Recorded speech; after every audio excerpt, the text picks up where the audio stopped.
Welcome back to Tech Pulse, the show where we unpack the biggest ideas in science and tech. Today, we're diving into Walter Isaacson's The Innovators, the book that basically charts the entire journey of the digital revolution. And trust me, this isn't just another list of tech gods. Isaacson's point is deeper. He wants us to understand how the digital age was built, not by one or two geniuses, but by entire networks of people passing the baton across generations. Exactly. He starts with Ada Lovelace back in the 1800s. She imagined that machines could go beyond numbers, that they could create art, music, even poetry. That vision became the seed of the digital age, though it took nearly a century to sprout. Then we hit the 20th century, with Alan Turing cracking codes in World War II and dreaming of machines that could think. His theoretical framework, plus the brutal urgency of war, pushed computing forward like never before. Enter Grace Hopper, the rebel who insisted programming languages mattered more than the hardware. At a time when everyone obsessed over wires and circuits, she was already saying, no, it's the software that counts. And she was right. And Isaacson doesn't stop at individuals. He maps how each breakthrough, the transistor, the microchip, the internet, the personal computer, wasn't a sudden aha. It was a chain reaction.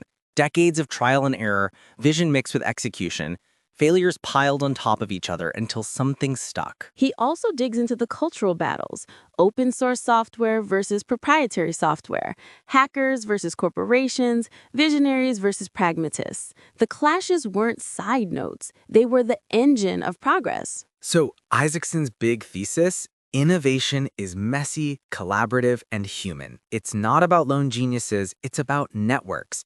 If you want to innovate, stop trying to be the lone wolf. Find your tribe, fight it out, and build together. And that's the book summary. But here's the thing. We've both got our own takes on Isaacson's message. And we don't exactly agree. Oh, we definitely don't. So let's drop the summary hat and put on the debate gloves. Here's where the real sparks fly. I'll start.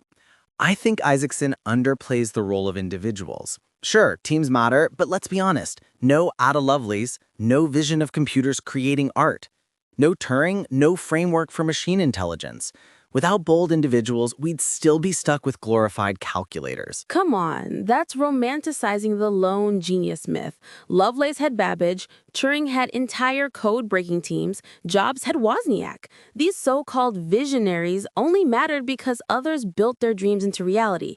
Vision without execution, it's just philosophy. But who the hell gave them the vision to execute in the first place? Hopper saying software mattered wasn't obvious, it was revolutionary. She saw what others ignored. Those sparks are rare, and they're what drive history. And how many sparks burned out because no one carried them forward? That's the point Isaacson is hammering. The spark is nothing without fuel. The internet wasn't dreamed up by one dude in a garage. It was built by scientists, governments, and hackers all working in messy collaboration. Fine, but progress isn't born from kumbaya collaboration either. The juiciest breakthroughs came out of conflict, Gates fighting to dominate software, Jobs demanding perfection against an industry chasing specs. They pissed people off, but they also forced change. Exactly. And what kept those changes alive were the teams underneath them. Jobs without Apple's engineers, just another visionary sketching ideas on napkins. Gates without Microsoft coders, just another loud college dropout. Teams are the unsung heroes here. But history doesn't remember teams, it remembers the sparks. And maybe that's because sparks are what inspire us. No one wants to read a committee change the world. They want to read about Ada, Turing, Jobs. And that's the tragedy. We worship the figureheads and erase the builders. That's why this book matters. It drags the builders out of the shadows and says, hey, innovation is collective, not individual. So maybe that's the tension Isaacson wanted us to wrestle with. Innovation needs sparks and builders, visionaries and executors, clashes and collaborations. And maybe that's the lesson for today. If you're dreaming of being the next Jobs, stop. Find your people. Innovation doesn't happen in isolation. Unless you're bold enough to light the spark no one else sees, then go ahead. Be that visionary.